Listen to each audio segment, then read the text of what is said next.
நல்லம்பள்ளியில் அருள்மிகு ஊர் மாரியம்மன் பழனியாண்டவர் கோவில் கும்பாபிஷேக விழா இன்று நடந்தது. தருமபுரி மாவட்டம் நல்லம்பள்ளி வன்னியர் தெருவில் அருள்மிகு ஸ்ரீ செல்வ கணபதி ஊர் மாரியம்மன் பழனியாண்டவர் ஊர் முனியப்பன் மற்றும் பரிவார தெய்வம் ஆகிய கோவில் பல லட்சம் மதிப்பில் திருப்பணிகள் மேற்கொள்ளப்பட்டது. இக்கோவில் கும்பாபிஷேக விழா கடந்த 9ஆம் தேதி மங்கள இசை முழங்க கொடியேற்றத்துடன் விழா துவங்கியது. இதனைத் தொடர்ந்து கணபதி பூஜை, லட்சுமி பூஜை, சரஸ்வதி பூஜை மற்றும் யாகசாலை பூஜைகள், வாஸ்து பூஜை உள்பட பல்வேறு பூஜைகள், வழிபாடுகள் நடைபெற்றது. பின்னர் மூலவர் தெய்வங்கள் பிரதிஷ்டை செய்து அஷ்டபந்தனம் சாற்றும் நிகழ்ச்சி நடந்தது. விழாவின் முக்கிய நிகழ்வாக இன்று காலை யாகசாலையிலிருந்து மேலதாளங்கள் முழங்க தீர்த்தக்குடங்கள் ஊர்வலமாக கொண்டு செல்லப்பட்டது.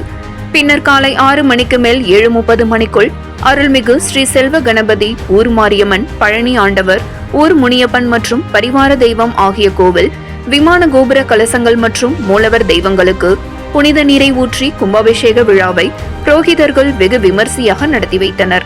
பின்னர் சாமிக்கு சிறப்பு அபிஷேக ஆராதனை மற்றும் அலங்கார சேவை, மகா தீபாராதனை நிகழ்ச்சி நடைபெற்றது.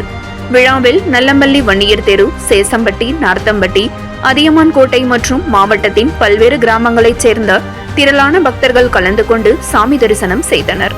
விழாவையொட்டி பக்தர்களுக்கு அன்னதானம் வழங்கப்பட்டது.